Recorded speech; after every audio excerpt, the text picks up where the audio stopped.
guys are ready? Yeah. Hey Harvest, how you doing?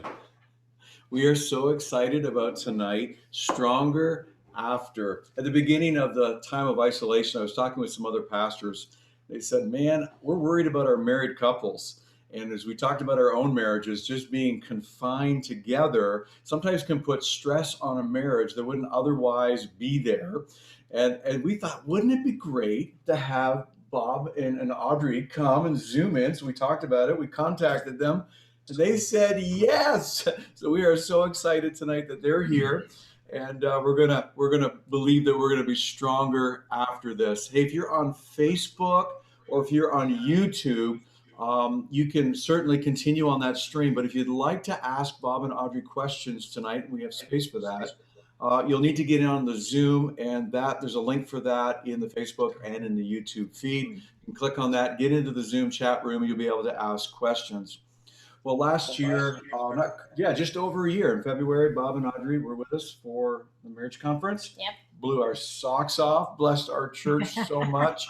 They are best-selling authors, Waking Up Smiling, Your Supernatural Marriage, Marriage Undercover, Like Yourself, Your Life, Best Friends, Gift of a New Day, and little-known people like Gary Chapman do their endorsements. So they're like a big deal. And not only do they have academic excellence that they bring to the table, both having doctorates, they bring real life experience. You're going to want to check out their resources. We'll have opportunity for you to check that out too, or you can just Google their YouTube channel. Great Marriages Start Here. Amazing course. Many of you at Harvest have gotten that, downloaded it, and it's been of great help to you. So my job was to say what a big deal they are, and they are, and your job is? My job is to do what he told me to do. So, from Fridays at Home with my Chris, here we are. Yay! I love it. I think what's awesome is after Bob and Audrey came here, Roy and I got the opportunity to go to Phoenix, Arizona, and spend 3 days with Bob and Audrey. Okay, that was our face-to-face. And, I think what I love about Bob and Audrey the most is they're real people. Real. They laughed. It's my turn to talk now. Right. Remember? Right. Okay. I'm not interrupting. It's my time now. I'm just amening. Just sit there and behave yourself. Okay. So I think for me, it was that Bob and Audrey are so real. And, we didn't only get to see that side when they were here. And although they were real when they were here, we got to meet them on a totally different personal level. Yeah. And just the friendship that we formed with them. And, they are full of wisdom, and they are full of love, and they're full of a lot of fun as well. Yes. And so I think you're just really going to enjoy them tonight. I'm ready to enjoy them with you. And you know what? Make sure you get your answers in, and we're going to ask you at the end your questions. I'm going to give you the answers. No, Bob and Audrey are going to give you the answers. We're going to read the questions, and we're going to get this all straight tonight. Yes. Hey, Harvest, we love you. We miss you. This seems to be our new norm right now, but it's not going to stay this way. So let's take this time tonight, and let's enjoy being together virtually and spending time with Bob and Audrey. Bob and Audrey, welcome. Thank you for coming. Thank you. Yay! Can't wait to hear. We are so grateful to be here with our Cornwall family. You guys are totally family with us. Yeah. I'm glad you said that part about coming to Phoenix, because we are just, Roy and Chris are like two of our favorite people in the whole world. We love you guys so much. Yeah. Oh, hey, tonight I think can be a fun night. I mean, we're experiencing something. You're experiencing something in the world that's affecting and influencing our lives, our marriages, the way we do business. I mean, in ways that we couldn't have even dreamt of. Right. But I think we're going to come out better. Mm-hmm. Let's come out better. We've been preparing for tonight because Roy and Chris asked us a few weeks ago, and we're thinking, okay, what are couples craving right now? Because I don't know about you, but I love it when I'm craving something and then I get to have I've been craving a lot lately. It's called cookies and ice cream and bread, all of those things. Chris mentioned Krispy Kreme. That's right. I'm calling it COVID-20. Yeah. I found 20 pounds. You found 20 pounds, yeah. But by the end of this session, really, it is our dream that you leave this 40 minutes or however long we have. Yes, write in your questions, but we're really believing that you're going to leave this 40 minutes with an action plan, that this time will be well invested, where we're going to really help you guys get the things that you're craving as couples. Good. Yeah. Chris and Roy, you're still there, right? Oh, we can't hear you. Can you hear us? Yes. Okay, Oh, good. there you are. Okay, Okay. good. Good. I just want to make sure you were there, you know. But this is it. I'm really hoping that you guys, as a result of tonight, I want you to know what to expect. I always like to know what to expect, but I want you to expect that there's something you can do differently, that we're going to help you as a couple. And then we're going to help you with new conversations that you can have that you've never had before. And then also feel the hope that comes with strategy, because we're going to help you with strategy. Good.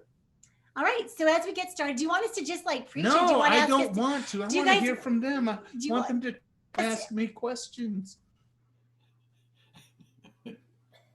Roy, jump in.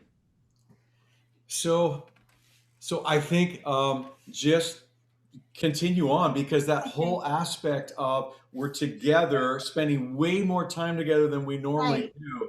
And so there's just areas of the marriage getting tested, typically wouldn't.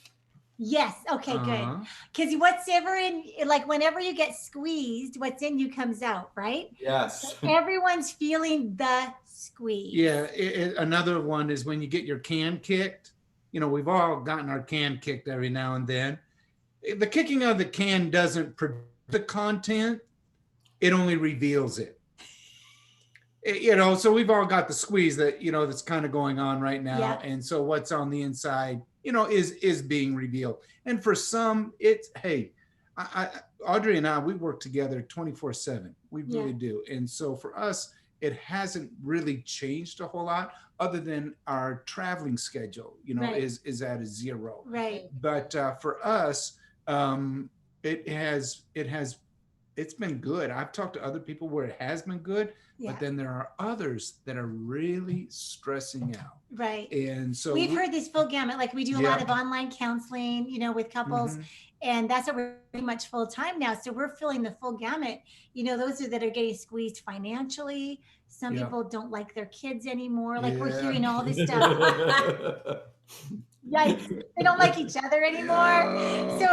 So we're coming kind of like a machine gun ready to help. But wouldn't it be great, you know, to be able to come out of this season that we're in, and in the midst of it, just, you know, because with an eye of faith, I want to see the end from the beginning. And I want to be able to say, you know what, I am so thankful that I went through it with you. Yeah. You see, even in the midst of it, even every day, to be able to say, you know, I'm so thankful I'm doing this with you. Yeah. And I love the name of this particular little seminar we're doing tonight is Stronger After. And so back to the cravings. I know that we, you know, joke around about things that we crave to eat, but what are couples craving? So we've kind of been taking the heartbeat as we prepared for tonight, and we've come up with 3 C's. And I hope that these kind of are craving, but the 3 C's are, we've been craving clarity. We just, you know, we're living in this land of the unknown. We're craving clarity. We're craving connection, and we're craving comfort, because there's just needs for comfort right now. So we're going to actually go through the 3 of those things and talk about how you can find clarity, connection, and those are the ones we chose. We hope that it lands really well with you. So do you want us to keep just talking, or do you want to interview us? No. I want you to keep going. I can't wait to hear this. Are you those 3 things that you've been craving, you guys? Yeah, I mean, this is awesome already. Okay, got it. These guys are the best. I love them so much. One is a hairdresser. What's that? Craving a hairdresser. I'm craving a hairdresser. You want me to keep going? I can give you 3 things right off the top. She's craving a hairdresser. Okay, a lash technician. You know, there's Oh yeah, the struggle is real. I get it. Life is I love it. So when we talk about clarity, everybody in the world is living in the same land at the same time, and it's the land of the unknown. We're all living in the land of the unknown at the same time. So there is so much we don't know. So when you think of the land of the unknown, I automatically think of explorers, because explorers way long time ago would take a ship and they would move their way into a new land of the unknown. And it was there in the land of the unknown where you make discoveries and where you actually find out what you do. You can find out what you do know rather than what you don't know. Mm-hmm. Even today, there's things, as we venture. But when you venture, you go into an adventure, you begin to discover, you begin to see, you begin to have different experiences. But then there's also the learning. Yeah. And so in this season right now, just remember that, give each other a whole lot of mercy, because we haven't been here before. But as well, we want to come out different than we went in. And I don't want to make that decision at the backside. I want to begin to make that decision, right now. Yeah. So, we're going to venture through this. And through it, I want to be able to allow the capacity of my heart to enlarge, to have a greater capacity for you and for others, to be able to have, mercy and grace, for others as well. So it can be, if chosen, a real growth step for all persons involved. And I think that we can set the trajectory before that. Whenever you start something new, when you have a strong start, you can have a strong finish. And so setting the trajectory and making the decision before you go in, saying, okay, we're entering the land of the unknown. So how do we do this? How do we navigate something we've never done before? Yeah. And you go into it with a whole lot of purpose. Yeah. Not that I'm going to necessarily look for purpose, but I'm going to be a person of purpose. Right. I'm going to begin to live life with intention, and I want to be an extreme giver, not just a taker. And so when you move into these areas with some real intention, because I know that for me, just to be totally honest, I had no idea it would be this long. No, we didn't think I think a lot of people we thought it was are gonna feeling blow that over as well. Yeah. Just like, we'll get through this, quicker than we have. And so I've had to readjust along the way. And I think many others are as well. Yeah. And so that's okay, as long as you remain purposeful. Right. And discover the true meaning, that you bring to every single day. So when you're navigating through the land of the unknown, something that Bob has been saying for years is that change is inevitable, but growth is optional. And a word that I've been hearing a lot from people is that I feel trapped. I don't know if you guys have felt that, but I have felt trapped. Trapped in my own home. Right. I trapped with this person. I'm trapped, whatever it's saying. But there's the definition of trapped is when you don't have a choice. And that's why we want to start out with this tonight, is that you actually do have a choice. Yeah. Whenever you feel trapped, it just means that you've given up on choices. But you have so many choices. And then you live by default. That you're going to make. Now it's circumstantial. Now it's what others have done, what others will say, what others do. And it's just like, wait a minute, I still have choice here. I'm not trapped. Right. You see, I do have a choice. Back choice. Yeah. So when it comes to clarity, the first thing when it comes to clarity is to take back the choice that you can decide the trajectory. Because in years to come, I don't know about you guys, but I'm thinking of 9/11. What were you doing when you heard 9/11? Where were you? Yeah, we still remember. But what are people going to be saying 10 years from now? What happened to you during COVID? What happened to you during Corona as a couple? Maybe you can say, well, it was kind of the worst of times, but then it was the best of times. But then we made a decision and we decided we're not trapped. We're in the land of the unknown, but we're going to find clarity. And we've just decided that we definitely came up on this couples kind of a little seminar we're doing. And we made a decision that, you know what, this could be the very thing that we are deciding is going to get us connected like Yeah. never before. Yeah. And we're going to get clarity and a reset for Mhm. our lives like never Mhm. before. Mhm. So when it comes to clarity, I think that what we tend to do in the land of the unknown is think about all the things we don't know. And then we start to dwell in this land of guessing. I don't know this, I don't know that. And that's when it can become overwhelming. Mhm. I know that for me personally, when Yeah. it comes to ministry, when it comes to business, when it comes to helping people, Yeah. that's changed for us, and I'm Yeah. having to learn. And sometimes when I'm not getting the answers that I need, Mhm. I have to take a step back and possibly change the question that I'm asking. That is so good. Maybe I'm asking the wrong question if I'm Mhm. not getting the answer that I need or am really looking for. So You're being very smart right now. Bob. I'm learning. I'm really, really learning through this season because my purpose hasn't changed, and Right. that is to influence and to help marriages to thrive in Mhm. both life and love. Yeah. So in these new land, you become an explorer and a pioneer, and then you adapt. That's the best characteristic we can have right now, is to adapt to new ways of thinking, new ways of doing things, and new ways of creating new habits and creating new habits together. Mm-hmm. So one of the ways that you can navigate that is to decide what truth and love mean to you, because truth is the way that we are called to communicate. And so maybe this would go under more not clarity means we're going to think about what we do have rather than we don't have. I just want to make sure I get the action plan there. When it comes to clarity, this is what I do know. What if you spent a whole day thinking about what you do know? I mean, really think about it. What I do have. Think about a whole day about what you do have, the resources that you have. You made it a whole day of this is what I know to be true.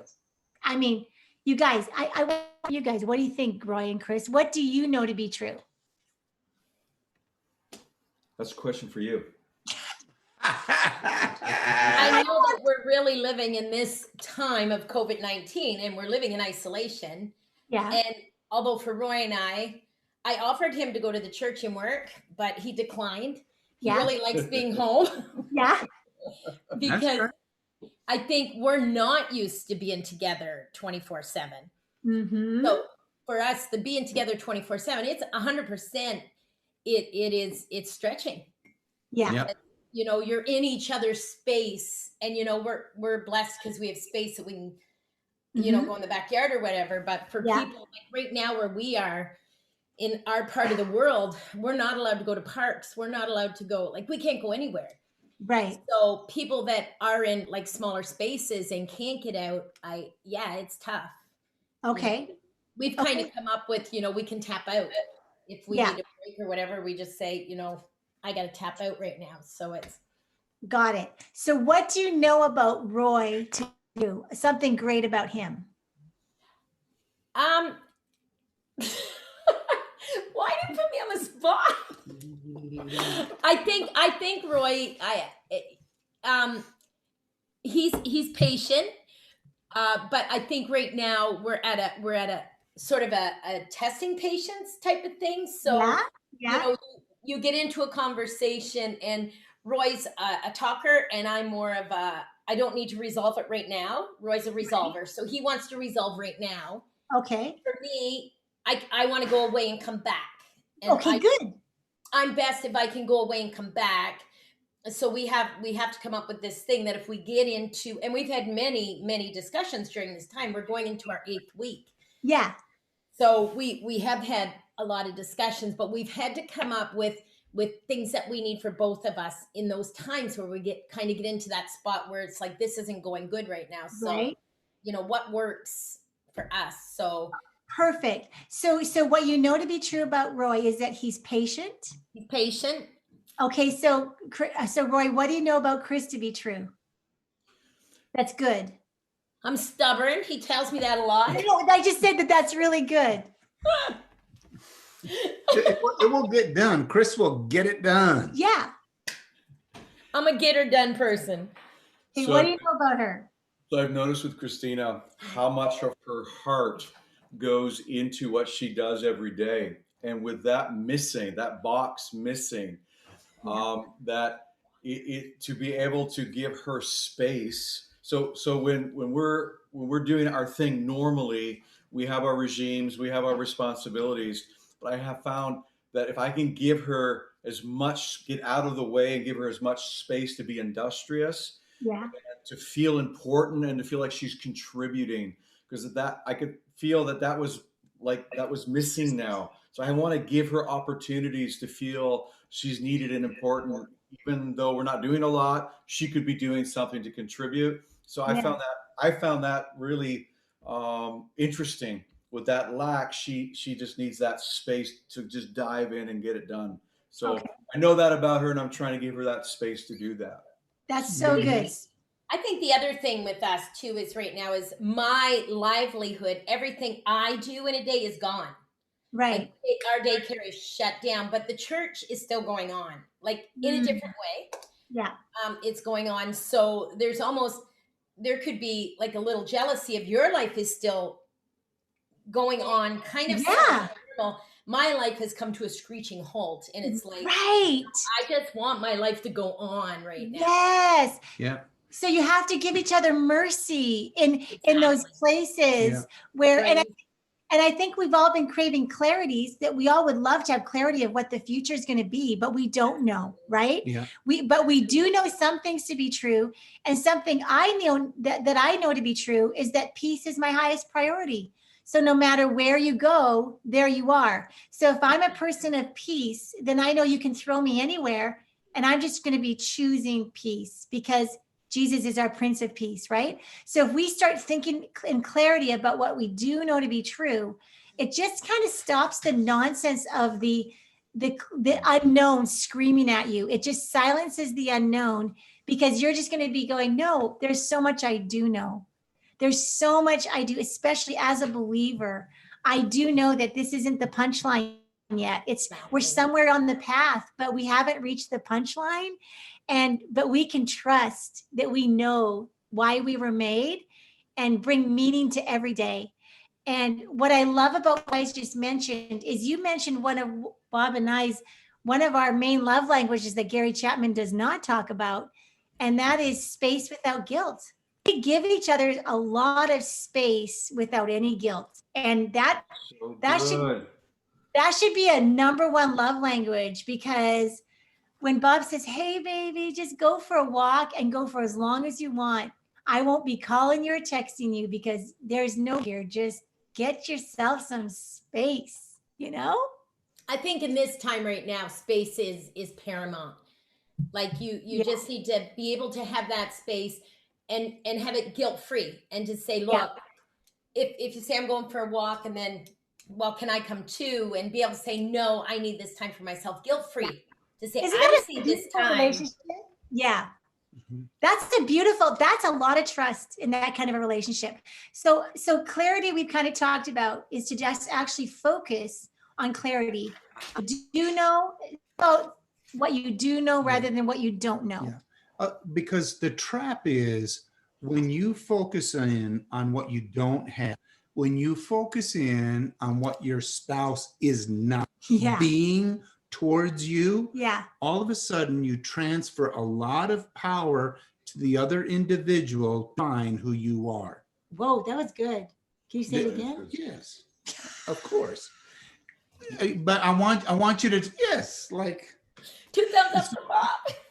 Thank you, sweetheart. You should write a book. Okay, but I just, a lot of times we view, and this is where selfishness, and I hate to use that word because it's kind of a swear word. It's a hard word. Yeah. But when I get selfish is when I'm looking for you to either do or be something for me, because I'm believing I'm in a place of lack. I don't have something. Right. And so when I do, and I place that expectation on you, okay, and now you're not doing, you're not being, I can't allow what you either do or don't do to define who I am. Yeah. Otherwise, I'm this way because you. Yeah. I did this because you. And so I have to take personal responsibility for me. Yeah. For my attitudes, for my thoughts, for my behaviors, You see, I'm going to be a very kind, loving, gracious. Good. So we've all been There we go. craving clarity. Yeah. The next thing we were craving is connection. It's because I feel sometimes like I want that I'm saying this, saying that, and we're missing each other. And even though our goal is the same, we both want to have this amazing marriage where marriage is beautiful and we're best friends and we get along and we enjoy each other and we love that. Sometimes we have different ways of getting there. So my path might look like this, Bob's path might look like this, and then we can get frustrated with each other, but we want to connect where we actually meet each other. So Chris and Roy, we've got a great question for you and all the couples when it comes to connection. And it's just we feel a really important question to ask each other. Are you ready? Yes. Yeah. Okay. So we'll start with this. Look at Roy and say, Roy, when do you feel the most safe with me? I'm having a flashback. I'm seeing you sitting in the office and I'm like, oh, This is the office. You've actually been in this room. You've actually been in this room before. I whispered to Roy and I said, they're sitting in their office. You were in that chair right there. Chris, you were right in that chair right there. You know exactly. Yes, I was. I'm having a full flashback. With that cute little backpack. Remember that backpack you had with the That's flowers? right. Now we have twin backpacks because I remember you got one. Yeah. Oh yeah. Because I had to be same Sisters. as you. Just Yeah. as long as 100%. Just as long as it's not PTSD. You Yeah. know? Yeah. No, Okay. no, it's all good. Happy thought. Let it be a Okay. happy So back thought. to the question, Roy. When do you feel the most safe with me? Roy, when do you feel the most safe with me? I feel the most safe when we have room to explore how this is making us feel, so we can go there and talk about those things. I feel most safe when we can, like yesterday. Yesterday was so hard for me. Like I felt that trap thing. I really appreciate the way you presented that. I felt so trapped yesterday, like the walls were caving in. And remember last night I came and I said, I want to thank you for today because you let me do that for a short period of time. You didn't try to talk me out of it. I felt so safe because you just kind of let me be there and kind of process that through. And I just remember last night going, thank you for giving me today because I needed that. So that's when I feel safe with you. Good. So it's like, so let me hear you right. So you feel safe when you can just talk out your feelings? Yeah, when I can talk those out and it doesn't freak her out. And I listen. Yeah. Okay. Okay. Yeah. I didn't So she say that. doesn't- She said that. Yeah. So it's not like you can tell her your feelings without her reacting to them in any way. She just Yeah. so she listens It with was a good listener. so she listens with understanding and validates I'm your feelings. learning. Yes. Yeah. Okay. Yes. I like it. Okay, let's say it again. Yeah. Oh, Uh-huh. a lot of people feel safe when their spouse listens with understanding and validates their feelings. Yeah. Let me flip that around to the negative, because a lot of times when it comes to the thing of feelings, Yeah. rather than listening and validating, what you Mhm. want to do is you want to correct. Yeah. You should That's yeah, ridiculous. you shouldn't be feeling You shouldn't trapped. be thinking Why that are you way. feeling trapped? Why would you feel You that get way? to go to work every day, Roy. Why are you Yeah. feeling trapped? Like I'm the one that has to stay home all the time. So- At least job to do. You know what I mean? We So could do that. remember that feelings Good. are very, very real, Right. but feelings are not always true. Mhm. And so one of the most loving things that we can do is move towards another one when they're having feelings and allow yourself to value them there rather than having to correct them. Thank And you, just say, babe. you know what? Hey, I got I some feelings. want to feel this with you. Yeah, that's really good. Okay, so now, Roy, you're going to ask Chris. Chris, when do you feel the most safe with me? When do you feel most safe with me? Do I have to answer this on like there's thousands of people watching? The whole world is watching. I know, I feel like it, Bob. I feel most safe with you when ... you are calm and you listen and you don't try to correct the situation. There That you go. just hear it, but you don't try to correct it. Yes, Yeah, that's exactly what I just said. I'm super guilty of. I hear the emotion, and I want. I don't want you to be guilty. I want to correct it. I want to make sure she. No, wait a minute. That's not a valid. That's not healthy. Don't do that.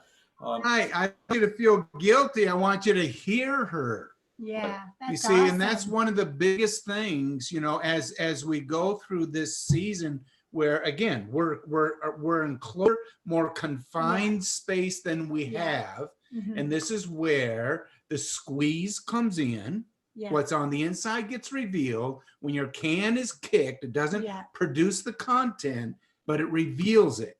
And so the whole thing is I'm not going to get judgy and all critical and fixy on you, but I want to know you. Yeah. You see, and I want to hear you. I want to see you, and you give them space. Yeah. And you don't have to make sense of it all. Yeah. And I think one of the most dangerous things you can say as a spouse to your other one, that's ridiculous. Yeah, those are swear words. Why would you think that way? You're being ridiculous. Oh, that's ridiculous. Why would you feel that?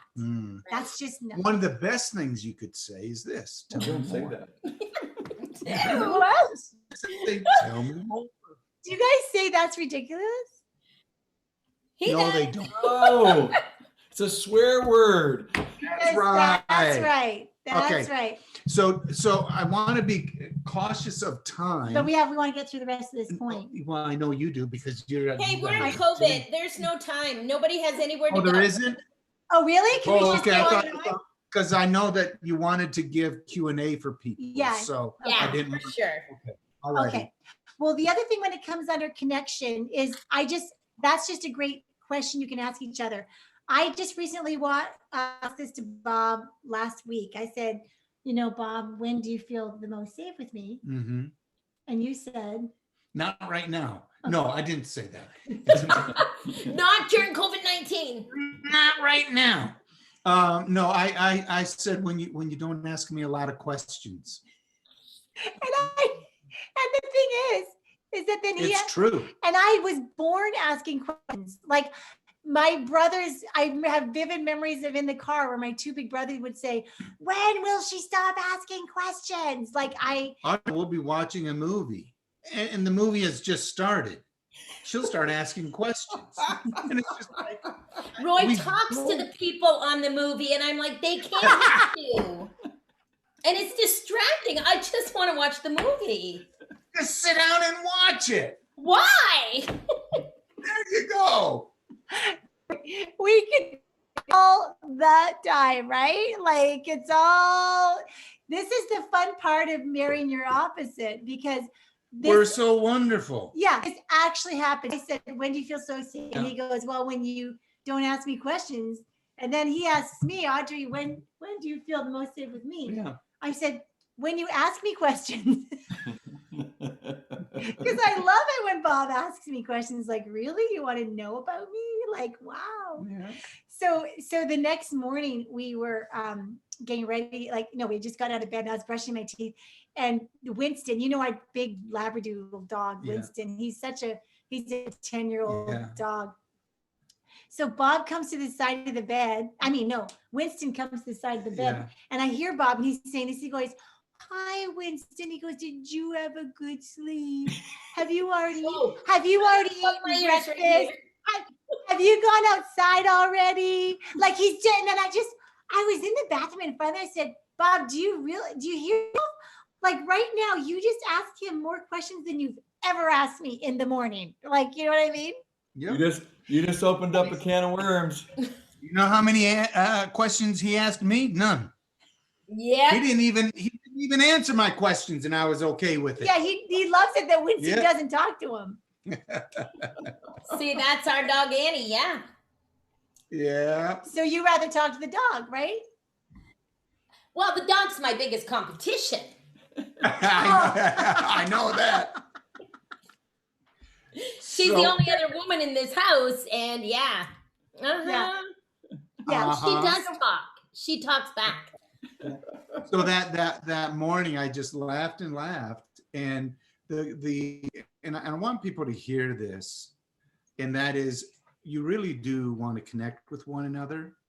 And so one of the things is that, you know, if a deep, meaningful conversation Yeah. would really do something for your spouse, Yeah. give it to them. Yeah. You know, don't withhold. You know, if you know of a way to Mhm. be able to connect with your spouse, why wouldn't you do it?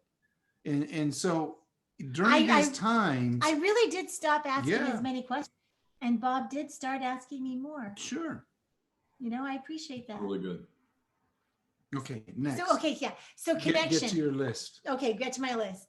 So for when it comes to connection, ask, when do you feel the most safe with me? Mhm. But then take off the judgment glasses. See, this is what we get: bugged, irritated, and annoyed by each other for whatever reason. I mean, every single person does. And when we get bugged, irritated, and annoyed, we do this very special thing where we put on a pair of judgment glasses and we go, you know what? You're just so, and we might even just think the thoughts, but we're going, oh, he's such a da da da da da. She is such a B, or whatever. You know what I mean? Like just whatever those words might be. But beep. But we put on this pair of glasses, and the judgment glass basically now they just distort your vision. Where now, when you get irritated enough, I have to put on these glasses now, and this that's is and this it's all is how you see. all I see now. Mhm. All I can see now is all the ways you are not doing this enough. You're not enough like me. You're not enough like this. Isn't that true, you guys? And then once you're wearing those glasses are basically saying to your spouse, you're broken, you're a disappointment, you're not enough. Those are really big words. Yeah. And they may not ever be spoken, Right. but the surprising thing When is you're wearing the glasses, is how they're felt. when you're wearing the see- glasses, they feel You it. see, how you experience one another is a real thing. Mhm. And again, I have to take personal responsibility for me, but yet, you know, and so that I don't withhold from the other person, but as well, I want to be aware and notice, because you can't change what you don't notice. And I want to be aware, and I want to know how the other is experiencing me. Mhm. And a lot of times when I'm wearing that set of glasses, maybe being critical, judgmental, Mhm. impatient, Mhm. unkind, whatever it might be. You see, I want to know those things, because how others experience me is very different, oftentimes, than the way I want to be perceived. So now, can I tell you about how to take these judgment? Okay. First of all, I us. have to ask you, Chris and Roy, have you ever felt yourself, putting on those judgment glasses? That's all you see of each other? Oh, yeah, of course. Yeah. Okay, just making sure you're just a human being. Guilty as charged. Okay. So you guys, because we're in marriage ministry, we get people emailing us basically saying, how do I stop? Like, how isn't that the question? I want to connect with my spouse, but all I can see is that, you're a disappointment. You're not enough. You're broken. You're God, And so they ask us, what do you do? And we have a very profound answer. Ready? Take off the glasses. Exactly. Yeah. It's not a miracle. You can't pray for like people basically think they have to pray and ask Jesus to take off the glasses for them. Right. But isn't that true? Yeah. Can you pray for my marriage? We need a miracle. And it's like, Jesus gave you the gift of free choice, and you are wearing those glasses by choice, which is actually really good news for you tonight, because you can, just as much as you chose to put them on, you can take them off, Mhm. and your spouse will be very grateful. Oh yeah, baby. Right? Yeah. There might be difficult circumstances that you're living in, but again, whether you wear the glasses or not, that is your choice. Mhm. Okay. But in order to remove them and to create a home of harmony, what you really are asking God for then is the grace, the enablement, Mhm. the empowerment, because I do want to be that person of mercy. Yeah, I love that, Bob. I want to be mercy. Yep. I want to wear a mercy clothes. That's it. Clothe myself with tender heart and mercy. Mhm. And I don't want to wear these stupid Thank you, judgment babe. glasses. There's just some ideas of how you can connect. You know, if you're craving connection, ask each other when you feel safe with each other. And then also take off the judgment glasses. And then the third C that couples are craving is comfort. Because whenever times are hard and times are difficult, we actually need comfort. God gave us the Holy Spirit as our comforter, but there are things that we can do for ourselves and for each other to get us the comfort we need. So the question we've created tonight to ask is, what can I do to encourage you to find comfort? Mm. And for many, it's a very difficult question because they really don't know where they find comfort. Do you guys know where you find comfort? Right now in the refrigerator. Yeah. It's real. Me It's too. a real thing. Yeah, like chocolate's real for me. Yeah. Yeah. So Chris can encourage you when you're getting grumpy. Go to the Go to fridge. the fridge. She's baking like crazy. Are you serious? Yeah, No she- one eats it. She made this great keto loaf the other day, but it had stuff on top. I said, honey, what is that? She goes, I thought I put some brown sugar on top. I said, no, honey. A brown sugar crumble. I said, it's not keto anymore. It's the yummy stuff. So he's got over the garbage can scraping it. I asked permission. I asked permission first. Yeah. Audrey's made way too many cookies. Yeah. Cookies is my downfall. There are days where we have kissed keto goodbye. Yes. Oh, yeah. Most days. Yeah, exactly. Yeah. But you know, there is, as a couple, I'm just going to say this out loud, is that people think, why did God create sex? But actually, one of the main reasons in design for mercy and sex is because it brings a lot of comfort. And so I know that can push some buttons because not everyone's there in their marriage where they feel that they can be intimate, and that's not an easy subject for them. But I do want you to explore, to at least have a conversation, a loving and honest conversation of, wow, you know, I am so grateful for the times that I have found comfort. Yeah. For when we can be intimate. The other thing is just even being close. Yeah. And to, you know, another person's touch, and just to allow each other to be close. The thing is that we share something, and that's you know, a huge uniqueness about it, is that what we share with each other, I don't share with anybody else. Right. This is exclusively ours.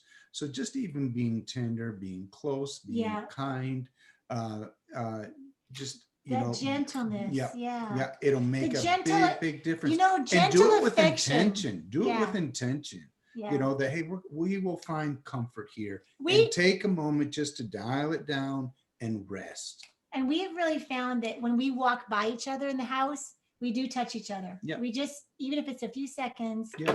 And it just says, rather than ignoring, rather than avoiding, rather than, you know, trying to get away. No. And you know what's interesting, here. Bob? Like, I'm giving you comfort just by example. Yeah. But it's actually making me feel comfort. Oh, good. Because there's something about that. I don't mind. Anyway. Yeah. It's all good. It's all fun. But those were the things we're craving are all things that we can find with each other. And so anyway, you guys go ahead, ask us any questions you want. Could you pull apart so the comfort somebody's feeling, well, as a spouse, I'm feeling a need for comfort. How do I best communicate that to Christine in a way that she's not feeling like I'm trying to take something from her, but I'm opening my heart up and saying, this is an area that I could find comfort in. How do I do that? Such a good question. Okay, so great question. First thing you want to do is discover the other person first. Otherwise, it will come off as needy, and you will come off as being a taker and not a giver. And so recognize, hey, I want to be the giver here. I want to, help.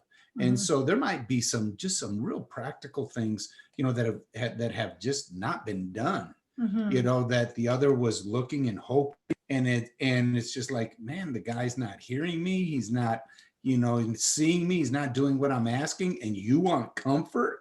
And so the whole thing is that we're going to create a dialogue, with each other, where we always prefer the other as being more important than ourselves. And so as you want to, again, move towards the other person, hear the other person. And then, if there's a place where, where I want to spend time with you, I want to be with you, hey, talk about it. Don't demand it. Don't force it, but rather orchestrate it. And I have another, and I think that's so good. And I think I would also add to that, Roy, that is a really tricky question, because you think, wow, you're in a marriage and you're feeling like you need some comfort. Isn't that something I should just rightfully be able to ask for? Like, isn't that something friends do for each other? And when you're in a really healthy place, that works. But a lot of couples aren't in the place where that wouldn't be taken wrong. So I think the first thing to do when you're feeling like you need comfort is really to connect and experience the love of Jesus. Like, find that comfort for yourself. Like, if it was me, I personally love like a bubble bath with candles, or a walk with my dog with a lot of space, or those are just some of the ways that I find comfort. So I would definitely find comfort for myself first. And I would really experience that with Jesus and get that tank filled up, and then maybe share that with Bob. And then he can respond. I can say, hey, babe, I was having a hard time. I went for a walk with Winston. This is the conversation I had with Jesus. And you know what? I really found a lot of comfort in that. And then he could say, wow. And he might even say, I'm glad you found it, or he might even say, is there something I could do as well? What else is going on? Tell me more. There's that statement. Tell me more. So remember, the question was, change the question around, Roy, and say, how can I encourage you to find comfort? I like that. Thank you.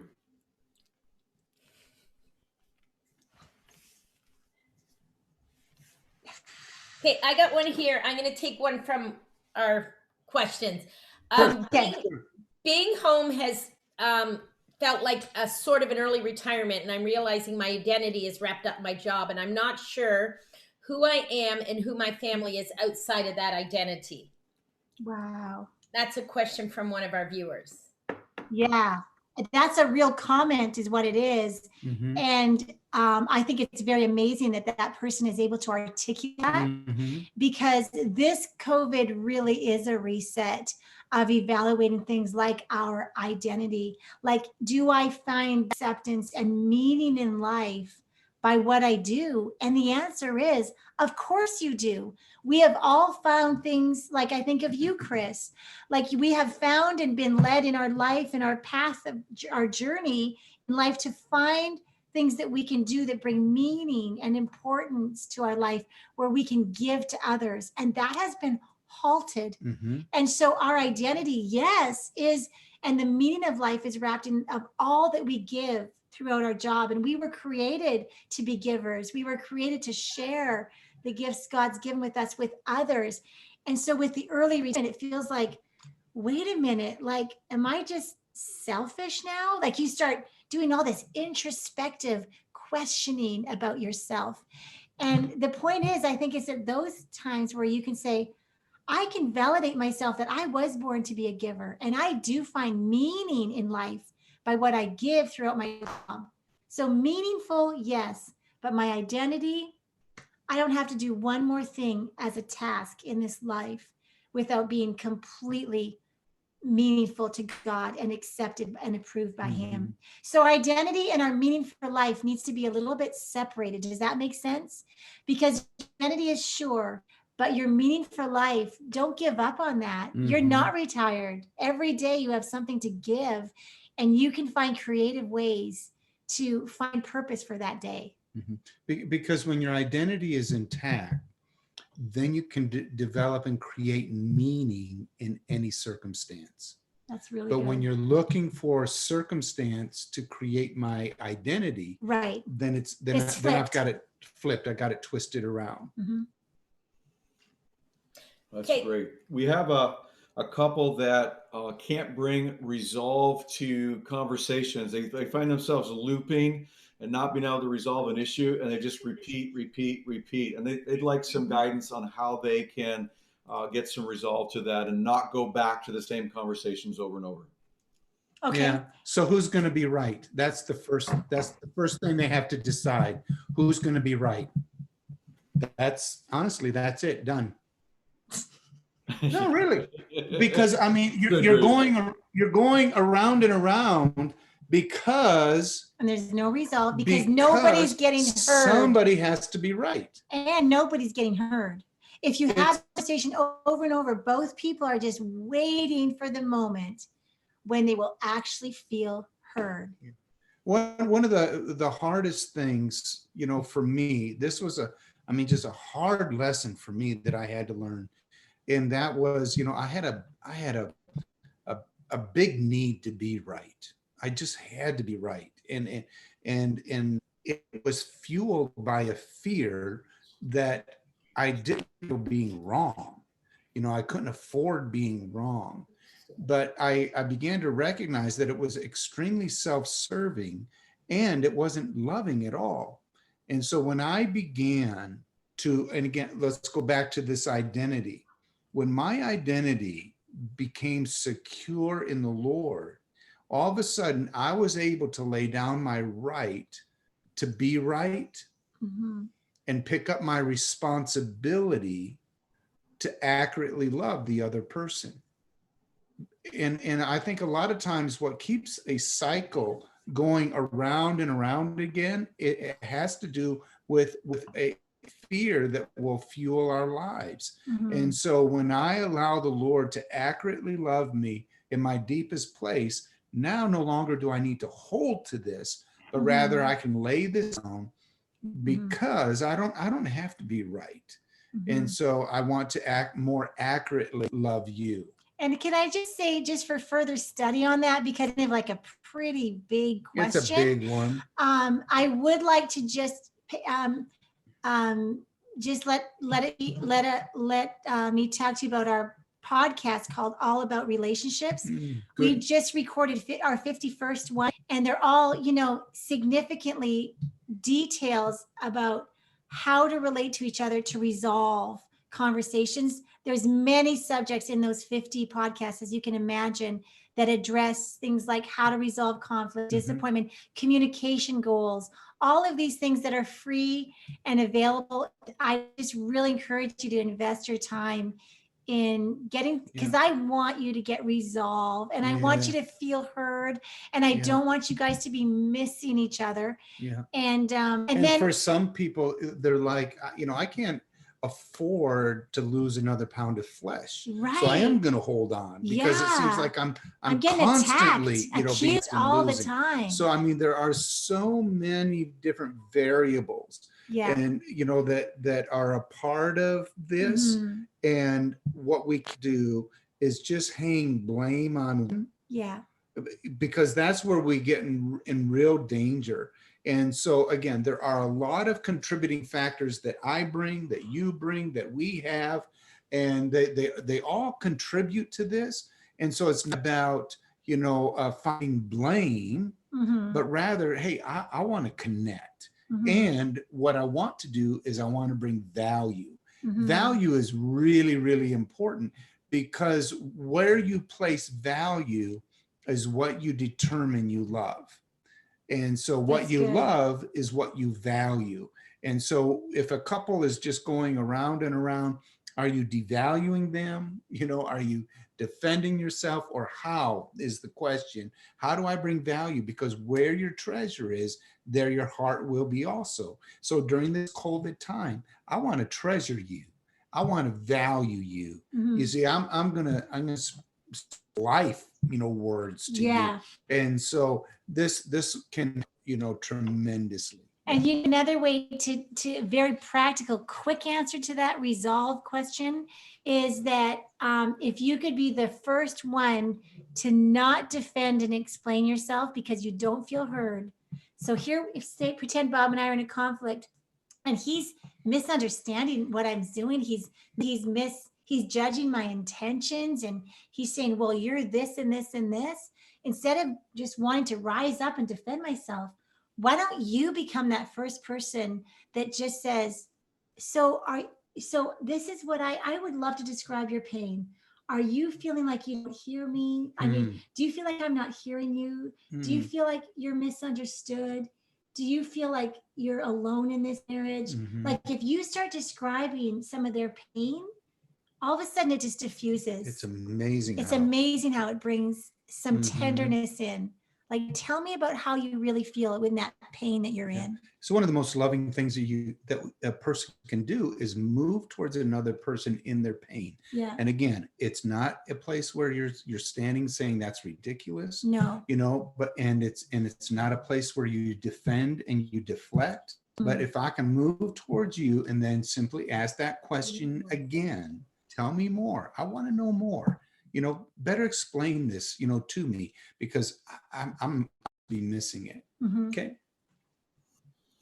I love that. I love that idea of moving towards somebody in their pain, and that is just awesome, guys. Or giving them space without guilt. Yes. You know, this has been so rich. Thank you. Clarity and connection and comfort and all the subpoints, and this is just over the top. Thank you so much. What I love about you guys, having spent time with you, is your love for Jesus, and you did it tonight, Audrey. You know, where you just described how oftentimes what we're trying to get from our spouse, and you really helped me with this last summer. So a lot of times what I'm trying to get from my spouse, I really need to be intentional and get it from Jesus first. Yeah. It's a real thing. Whether it's I'm in pain and just tell Jesus I'm in pain right now, and to get it good there. Yeah. So, and you had many examples, and so I wonder, we have just like a minute or two left, if you guys would pray for the couples at Harvest tonight, and I just love your sensitivity to the Holy Spirit. I just love that. That's your main deal. Let's hang with Jesus. If you could just impart some of that into our spirits and hearts tonight before we go, I would love that. Okay, so as we do that, before we start, let's all close our eyes, but before we start praying, why don't we find out where we're going to meet with God first? So as our eyes are closed, I would like all of you who can hear the sound of my voice, just to imagine that beautiful, perfect paradise where you can close your eyes and just be in that space that's just perfect. It's peaceful. It's paradise, and it's personal. That is your personal secret place. And as you involve your senses and you start feeling and smelling and looking around at all the colors, I just want you to repeat after me wherever you are and just say, Jesus, I need you here. And I want you here because you are my source. And I confess my limitations.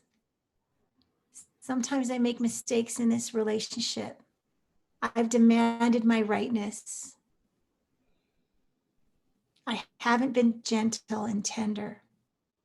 And I've been needy but Jesus, sometimes I haven't even liked my spouse sometimes. I confess that limitation. But Jesus, I just ask for your mercy. I ask for your mercy. And as you have right now asked for his mercy, just experience that. For some people, it feels like a beautiful waterfall of mercy, just saturating every single cell of their body. For some people, we experience mercy just as a beautiful piece of clothing that you get to wear mercy. But just experience that mercy and then just give mercy to your spouse, overflowing from you over to your spouse. And when you give your spouse mercy, then you're able to just extinguish all the offenses, all the disappointments, let them just melt away so that you can move towards your spouse in unconditional love. That you truly, now that you've experienced Jesus and his smile on your face, you can move towards giving your spouse the kind of mercy that comes from Jesus, just as an overflow of what he's given you. Mm-hmm. Thank you, Jesus. It's a big part of just experiencing his love. Yeah. You know, you can even just ask him, how do you feel about me? You Yeah. know, just experience his love. Jesus. See, all of a sudden you become a satisfied one. Yeah. And when you're satisfied, you're not needy. Yeah. Thank you, Jesus, for your peace. We're not trapped, you guys. Nope. Because You have a choice. We always have a choice. And we're not trapped because we can go to our secret place and be in that beautiful paradise with Jesus at any given day, because we live in an overlapping reality of the goodness of God because he lives inside of us. We get to experience heaven on earth, no matter what your circumstances are around you. So good. Thank you so much on behalf of our church. Thank you. I want to thank you guys. I want to remind you, please check out the resources. They are all there on the YouTube channel, Bob and Audrey. Either just Google them or Google their LoveMarriedLife.com. Yeah. marriagelife.com. Thank you. I was looking for that. And it is awesome. And you'll be blessed. Guys, thank you. Thank you. I hope you feel the love, because we love you too. Love you guys. We love you all so much, and we love Roy and Chris so much. We could just squeeze you. Virtual hug. I love you. Yeah, we'll put that aside someday soon. Yeah, we'll be real. We're gonna start a hug revolution. There you go. Oh, we need it. Yes. Okay, thanks, you guys. Love you. Love you too. Sure.